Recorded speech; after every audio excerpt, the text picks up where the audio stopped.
हमारा देश सोने की चिड़िया कहलाती थी, कंगाल कर गए ये लोग लूट लूट करके। 700 साल की गुलामी हमने झेला है मुगलों की कम से कम, और लगभग 200 साल की गुलामी हमने झेला है गोरों लोगों की, फिरंगियों की, अंग्रेजों की, केवल इसलिए कि हम भगवान को आकाश में मानकर उनके सामने नाक रगड़ते रहे, गिड़गिड़ाते रहे। सोमनाथ का मंदिर जो गुजरात में सौराष्ट्र इलाके में है, समंदर किनारे, वहां पर अरब सागर से लगा हुआ मंदिर है। अभी मैं गया था 2-4 महीने पहले, मैंने गौर से देखा मंदिर को। उस मंदिर में हजारों गांव की संपदा आती थी चढ़ावे के रूप में, मजमा लगता था, उत्सव मनाए जाते थे, सैकड़ों देवदासियां वहां नाचती थी, सेवा करती थी। अल बरूनी एक ईरान का लेखक जो दुनिया घूमता था, वो आया, भारत का कच्चा चिट्ठा लिखा कि भारत में मंदिरों में सोने चांदी जड़े हुए हैं, हीरे जवाहरात जड़े हुए हैं। वो आया और किताब में लिख दिया, वापस गया अपने देश। उनकी बातों को मोहम्मद गजनवी ने पढ़ा। गजनी जानता था भारत की कमजोरी को, वो आया, कमजोरी क्या है मैं बताऊंगा आपको आगे चलकर। वो आया, अपने कुछ खच्चर और घोड़े में चढ़ के आया, मुट्ठी भर लोग आए और यहाँ मंदिर में हजारों लोग इकट्ठे थे, सब तमाशा देखते रह गए। वो गजनी आया, आक्रमण कर दिया। कहाँ? शिव के मंदिर में, वहां पर 12 ज्योतिर्लिंग में से एक बड़ा लिंग वहां पर विराजमान है, शिव का चिन्ह जिन्हें कहा जाता है, और सोमेश्वर महादेव का मंदिर है वो सोमनाथ में। वो आए, भौचक्के रह गए, क्योंकि जो शिव का चिन्ह है ना, वो मंदिर के बीचों बीच लटक रहा था। अरे ये कैसे लटक रहा है? कोई जादुई है, ताकत है इसके अंदर, कहीं हम छेड़छाड़ करें और हम मारे ना जाएं। तो उनका जो सिपाही था, उन्होंने कहा, हुजूर ऐसा कुछ भी नहीं है, चारों तरफ चुंबक लगे हैं, आप चुंबक को तोड़ना शुरू करो, ये धड़ाम से गिरेगा। ऐसा ही हुआ, शिव धड़ाम से नीचे गिर गया। उसके बाद लूटपाट शुरू कर दिया, और हमारे देश के जो ब्राह्मण लोग हैं, पुजारी हैं, पुरोहित हैं, पंडे, ये सारे के सारे हजारों की तादाद में नपुंसक बने खड़े रहे। एक बार नहीं, मोहम्मद गजनवी ने कम से कम 11 बार लूटा है हमारे देश को। सोचिए जरा, बहुत तरस आती है, इसलिए मैं ये बानी बोलता हूँ। बहुत पीड़ा है मुझे भगवान के नाम पर। भगवान के नाम पर हम लोग नपुंसक और कायर हो गए हैं। वही करेगा वही तारेगा, भगवान चला रहा है, वही ऐसा कर दिया हमारे घर में, हम क्या कर सकते हैं। इतने नपुंसक मत बनो, ताकत दिया है उसने, खोपड़ी दिया है, यहाँ भेजा दिया है, इसके अंदर ज्ञान है, इसको जगाओ। इसी ज्ञान को जगाने के लिए हम सब यहाँ पर आते हैं, तमाम गुरुजन आते हैं, सत्संग की धारा बहती है। आप लोग परछिन्न, किंचज्ञ, तुच्छ और वंचित, दलित, पतित नहीं हो। यही होते तो संविधान कहाँ बनता? बाबा साहब खड़े नहीं होते तो हम लोग यहाँ बोल पाते आज। बाबा साहब की माँ कबीरपंथी थी, दूध पिलाते पिलाते कबीर साहब का भजन सुनाती थी अपने बेटे अंबेडकर को और तमाम उनके भाइयों को। उनके बाप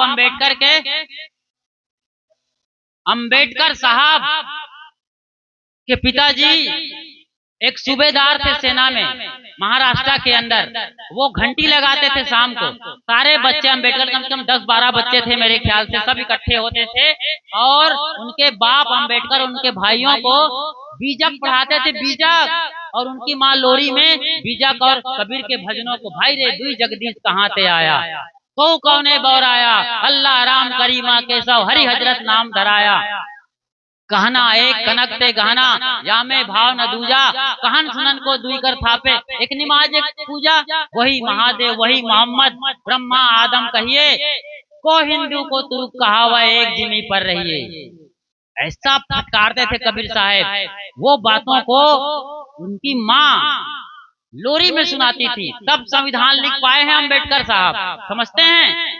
इन बातों को समझिए। संविधान में कबीर हैं और कबीर में संविधान है। संविधान कबीर साहब का मूल बनाया हुआ है, ये पूरे हिंदुस्तान को आज समझना होगा। कबीर साहब की बानी के आधार पर संविधान बना है भारत का, और आपको यह हक मिला है, अपने अंदर की गरिमा और महिमा को पहचानिए। वहीं पर अंबेडकर साहब ने प्रतिज्ञा लिया था कि मैं हिंदुओं के देवी देवताओं की पूजा प्रार्थना नहीं करूंगा। वो काफी जागे हुए पुरुष थे, इसलिए वो घोषणा कर पाए, और आप भी जागो। हम ये नहीं कह रहे हैं कि मंदिर मत जाओ, हम ये नहीं कहें गुरुद्वारे मत जाओ, चर्च मत जाओ या मस्जिद मत जाओ, सब जगह जाओ, लेकिन आप तो जो भगवान हैं, इष्ट हैं, उनकी प्रार्थना पूजा तो करो। उसके बाद प्रार्थना पूजा करने के बाद उनके ज्ञान को धारण करो। केवल आप पुजारी बन के रह जाओगे तो यही होगा जो कि सोमनाथ में हुआ। सारे लोग ये कह रहे थे कि अभी शिव का तीसरा नेत्र खुलेगा और ये मलेच्छ भस्म हो जाएगा। अरे कहाँ का वो भस्म होगा? वो तीसरा नेत्र न शिव का खुला न कुछ हुआ। बाकी हजारों की तादाद में जो लोग पंडित पुरोहित और लोग बाग थे वहां पर दर्शनार्थी और सेवक, सती, भक्ति करने वाले, नाचने गाने वाली देवदासियां, सारे लोगों की हजारों की तादाद में नेत्र जो खुली थी वो बंद हो गई, अंधे हो गए सब लोग। और वो आतताई लुटेरा बड़े आराम से लूट करके गाड़ी घोड़ों और छकड़ों में भर करके हमारे देश की अकूत संपत्ति ले गया। 11 बार लूटा है, क्या माफ करिए 18 बार लूटा है। शर्म आती है ये बताने में भी, 18 बार उस आदमी ने लूटा है और हम नपुंसक बने रहे भगवान के नाम पर। आज भी यही होगा यदि नपुंसक बने रहे। किसी भगवान को, आसमान में नहीं है कोई भगवान, आसमान शून्य है। आप भी शून्य हो जाओ, चेतना के स्तर पर शून्य हो जाओ, कुछ देर ध्यान में बैठो ऐसे, चाहे संत मत वाले, गायत्री परिवार, निरंकारी समाज, शिव चर्चा या जो भी हैं आप लोग, जो भी इष्ट हैं, शांत बैठ जाओ कुछ पल के लिए, मौन हो जाओ, चुप शांत मौन। शून्य सहज मन सुमरते, प्रकट भई एक जोत, ताही पुरुष की मैं बलिहारी, निरालंब जो हो। साहब कहते हैं शून्य सहज मन प्रगटे, प्रकट भई एक जोत जलेगी, ज्ञान की चिंगारी बाहर निकलेगी। अभी आपकी वासना में, आपके क्रोध में, आपके लोभ में, आपके लालच में, काम क्रोध लोभ मोह मद माया मत्सर, इसमें ये चेतना दब गई है।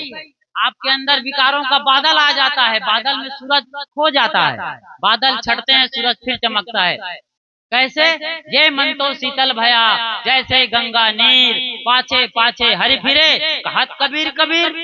क्या बात है कबीर साहब की, ये मन तो शीतल भया। मन शीतल कब होगा? जब आपके अंदर से सारे कलश कसमल कसाय निकल जाएंगे, आपके अंदर के सारे विकार खत्म हो जाएंगे। ये है सच्ची भक्ति, सच्ची प्रार्थना। अपने मन को मांझना शुरू करिए। एक चेला राम गया गुरु के पास, गुरु ने कहा बेटा मन को मांझो, ये ईंट को मांझो बोला, ईंट दे दिया उसने इतना मांझा ईंट को, इतना रगड़ा, एक टाइल्स के ऊपर इतना रगड़ा कि ईंट को इतना चमका दिया कि ईंट में अब चेहरा दिखने लग गया। ये ईंट हमारा मन है, इसको रगड़ो ध्यान में, साधना में, त्याग में, तपस्या में, व्रत में, संयम में, नियम में, पति पत्नी में भी संयम रखो। आपके बच्चे हो गए हैं, भोग वासना में आप ही लिप्त रहोगे तो बच्चे कब सीखेंगे? आज इंटरनेट का जमाना है और उसमें ये कनेक्शन आ गया है इंटरनेट का, तो फिर पूरी अश्लीलता अपने 100% नग्नता के साथ दिखाई देती है। सारे बच्चे यही देख रहे हैं और एडल्ट हो रहे हैं और बचपना में दुष्कृत्य कर रहे हैं। छोटे छोटे बच्चे 15 साल के, 16 साल के, 12 साल के माँ बाप बन रहे हैं। आप नहीं समझेंगे, आप नहीं जागेगा तो कौन जगाएगा? कोई भगवान जगाने नहीं आएगा। 33 करोड़ कोई नहीं आने वाला है।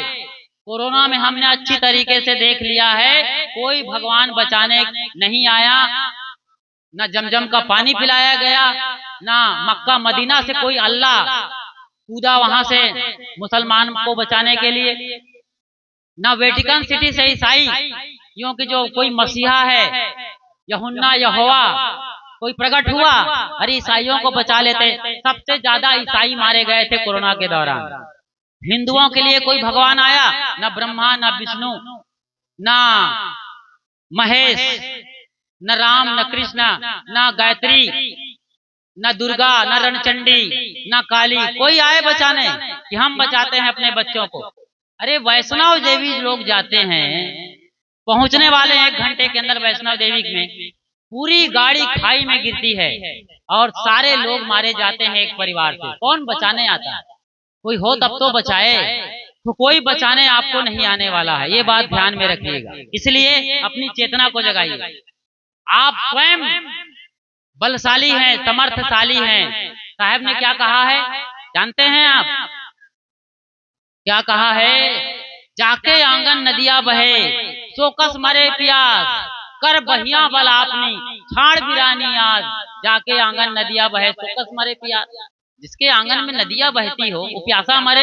आश्चर्य है, आपको इस कुदरत ने, इस प्रकृति ने बढ़िया सा ब्रेन दिया है, शानदार आंखें दिए हैं साफ साफ देखने का।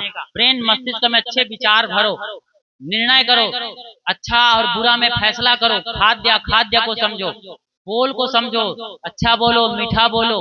बोल तो अमोल है, जो कोई बोले जान, ये तराजू तौल के तब मुंह बाहर आ। साधु भया तो क्या भया, बोला नाही विचार, हतय पराई आत्मा। जीभ बांध तलवार, कुछ लोग साधु का बाना बना लेते हैं, लेकिन ऐसा बोलते हैं कि जीभ बांध तलवार, जीभ में तलवार बांध के जैसे बोल रहे हो, लगता है जैसे कट जाएगी गर्दन सामने वाले की। ऐसी साधुता दो कौड़ी की है, चाहे कोई हो।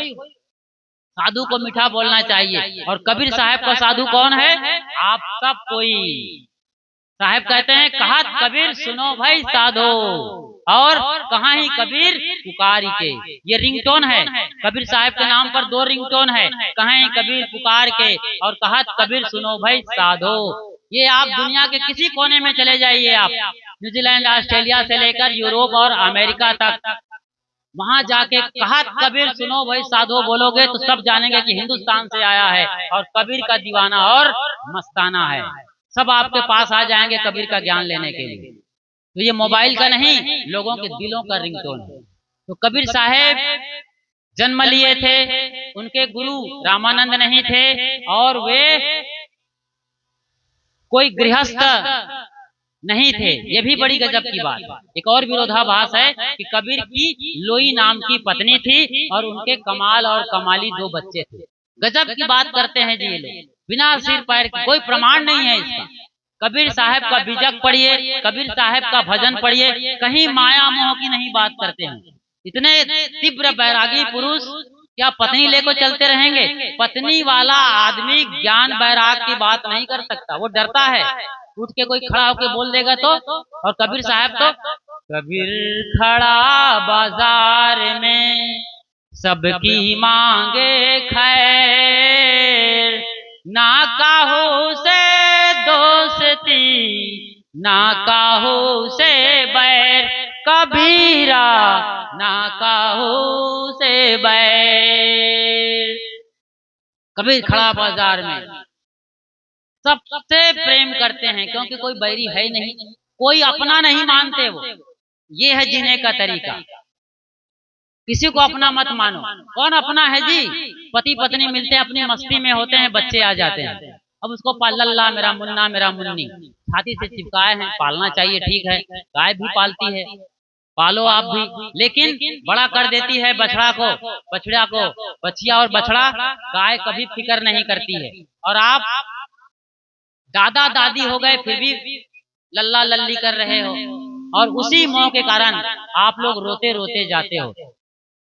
जन्मते जन्मते आदमी पैदा होता है, शिकायत करते करते जीता है, और पछताते पछताते आदमी मरता है। कोई अपना नहीं है। क्या कहते हैं साहेब? कमल पत्र है संत जन, रहे जगत के माई, बालक तेरी भाई जो अपन जानत नहीं।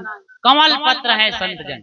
तालाब में कमल के पत्ते और फूल होते हैं, पानी भर दो तो अपनी डंडी को और बड़ा कर देता है, ऊंचा उठा देता है ये कमल, मगर उस पर पत्ता में पानी लिपायमान नहीं होता है। ऐसे ही संत जन होते हैं, ऐसे ही संत आपको बनना है। ये जो संत मत चल रहा है महर्षि मेही बाबा, मेही बाबा ने कभी नहीं कहा है कि मेरी आरती करो, मेरा मंत्र जंतर पढ़ते रहो। वो कहते हैं कि मेरे जैसा हो जाओ, जो तू चाहे मुझको साढ़ सकल की आस, मुझ ही ऐसा होए रहो, सब सुख तेरे पास। ये कबीर साहब कहते हैं, मेही बाबा भी यही कहते हैं, संत मत, संत जैसा जियो। कमल पत्र है संत जन, रहे जगत के माई। ऐसे ही कमल पत्ते के तरीके से अलिप्त रहो, अलग रहो, लिपायमान मत रहो दुनिया में। मेरा है ऐसा मूड जन्म भर करता, एक दिन मिट्टी के नीचे वह पड़ा पड़ा है सड़ता। हाय हाय करके आप जी रहे हो, आपके घरों में दुर्दशा है, न बहू से बन रही, न बेटे से बन रहा है, और कबीर साहब की भाषा में कहें तो बुढ़ाऊ मरी ना गयो। कबीर साहब ने ये भजन गाया है। ये सब आपके लिए रास्ता देख रहे हैं लोग, और आप मेरा मेरा कर रहे हो। अरे त्याग पत्र दे दो जी घर से। 60 साल में सरकार भी आपको रिटायर्ड कर देती है, और हमारी भरी भारतीय परंपरा है कि 25 साल तक ब्रह्मचर्य, उसके बाद गृहस्थ 25 साल तक, उसके बाद 50 साल पूरे कर लो आप, बाल गोपाल नाती पोते सब देख लो, उसके बाद वानप्रस्थी हो जाओ, जंगल में चले जाओ, और उसके बाद परम संन्यास 75 साल के बाद। ये परंपरा रही है, तब जंगल होते थे। 14 साल वनवास गुजारा है राम ने आपके, जिसको आप भगवान भगवान कहते हैं। राम को मानते हैं, राम की तो मानते नहीं है। वो आदमी 14 साल जंगलों में भटकता रहा, राक्षसों से लड़ता रहा, अपनी पत्नी का पता लगाने के लिए पैदल पैदल चलता रहा, हजारों किलोमीटर की यात्रा किया था, और अपने पत्नी तो चुराने वाले अपने दुश्मन को मारा था। कितना अगाध प्रेम था पत्नी के साथ, ये बात तो समझ में आती है। लेकिन 14 साल उन्होंने तपस्या किया, समझ में आ रहा है। आप अपनी पत्नी किससे दूर रहते हो 14 साल के लिए? 14 साल दूर रहो, आप तो पता चलेगा। अरे 14 साल तो छोड़िए, 14 दिन तो पत्नी से दूर रहो, त्याग नियम संयम पालन करो, तब जाकर के आप राम को समझ पाएंगे।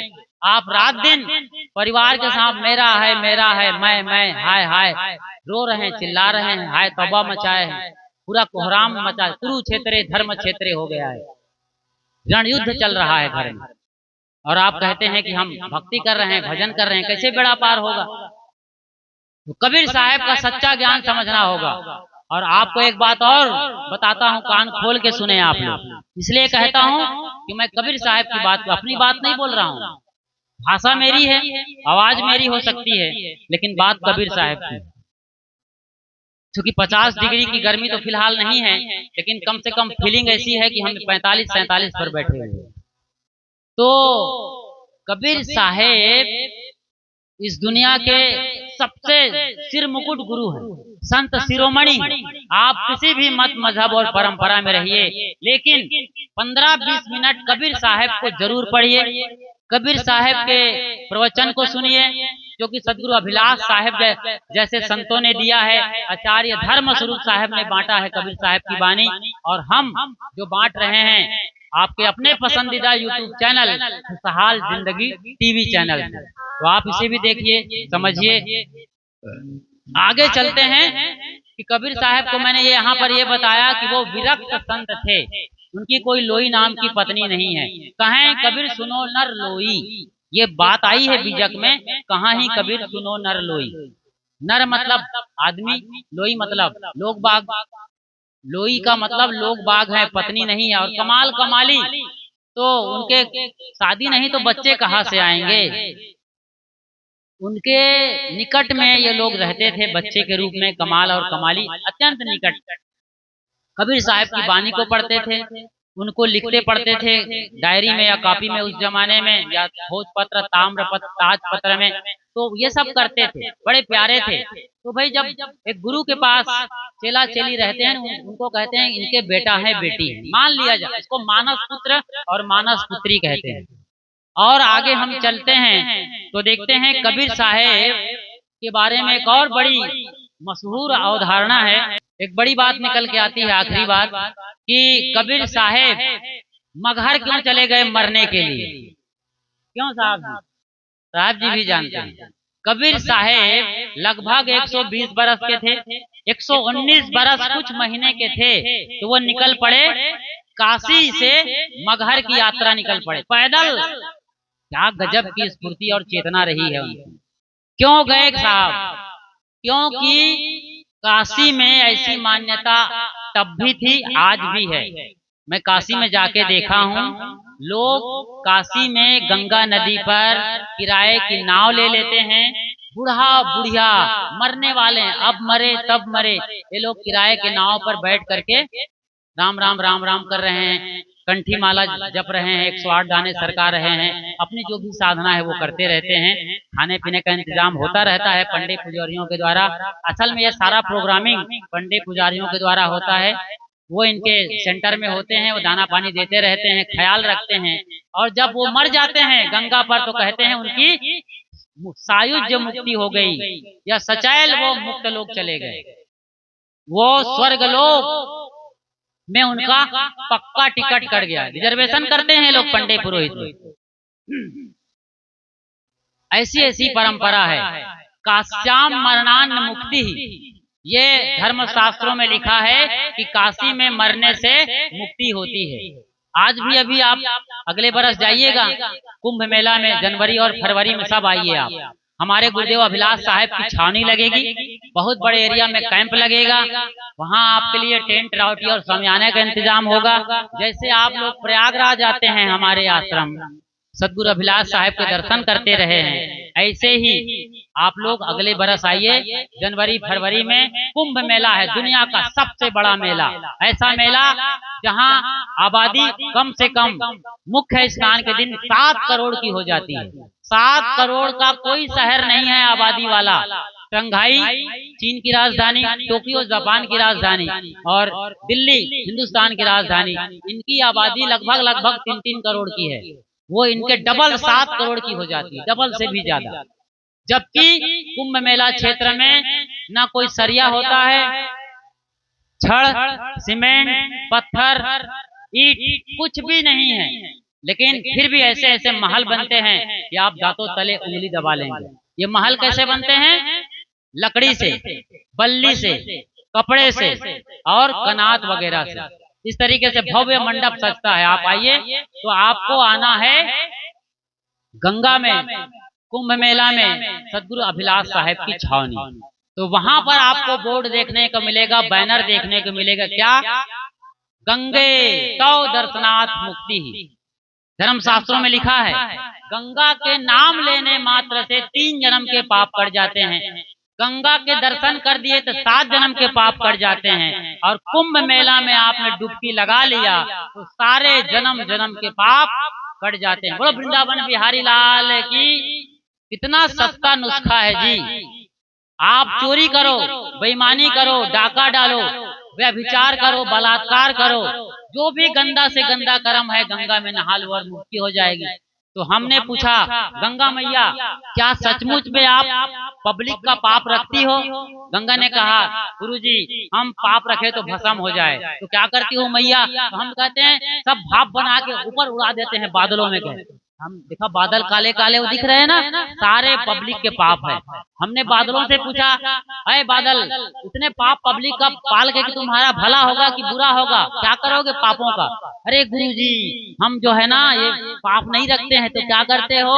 तो जो लोग होते हैं पापी लोग ना, जिनका पाप ऊपर आया है मेरे पास गंगा के रास्ते नहाने से, डुबकी मारे पाप गंगा में, गंगा ने बादल को, तो वो सारे पाप हम फिर से उन्हीं पब्लिक पर बरसा देते हैं। तो सारा पाप फिर मिल जाता है, को डबल पावरफुल होकर के पाप आपको और मिल गया। तो पाप धुलता है जी। कितना सस्ता नुस्खा है। आप मिर्चा खाओ, 2-4 मिर्चा, अच्छा लाल तीखा लाल मिर्चा खा लो, मुंह जलेगा, जीभ जलेगा, होठ जलेगा, पूरा ये सिस्टम जलेगा, पेट में भी एकदम चिलमिलाहट हो जाएगी, और आप सबका पिछवाड़ा भी जलेगा। जब मैदान जाओगे तो वहां से आग निकलेगी, 440 वोल्ट का करंट मारेगा, तब क्या होगा? इसको कोई भगवान बचा सकता है पूजा करने से? मिर्चे की तपिश को, मिर्चे की जो जलन है उसको भगवान कोई बुझाएगा? कोई ठंडा करेगा?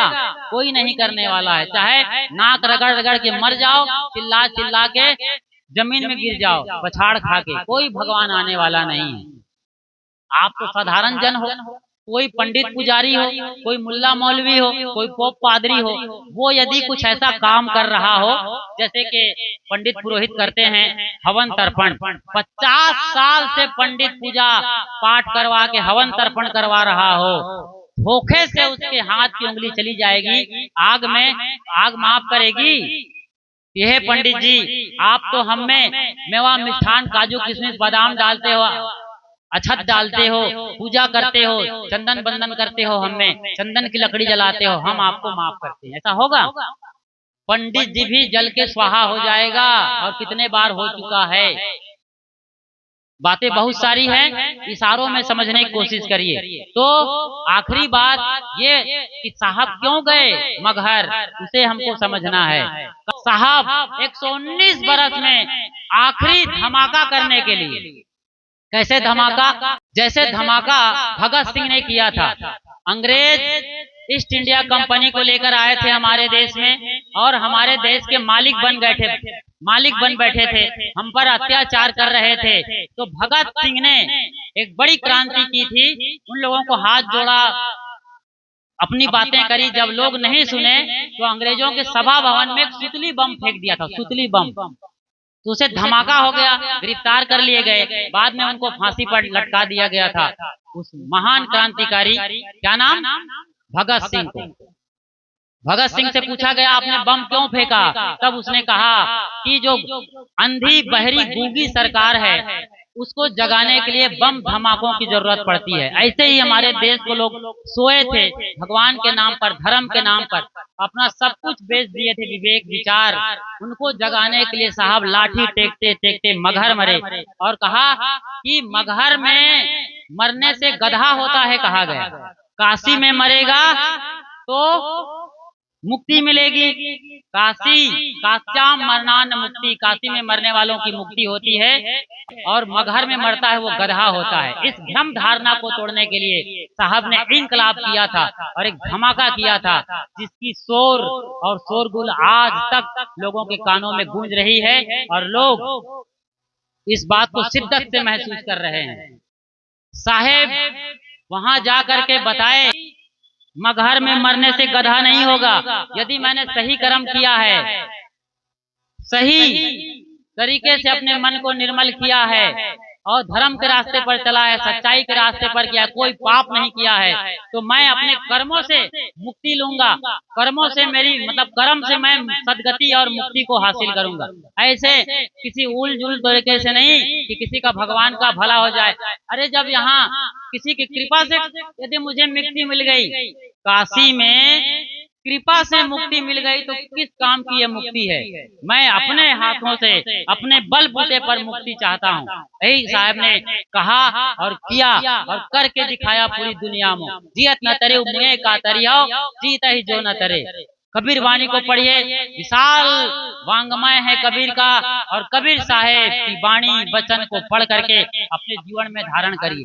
आप जिस मत मजहब और परंपरा में हो वो करिए, लेकिन कबीर साहब की बात को याद रखिए। चलते चलते एक खास बात बता देता हूँ।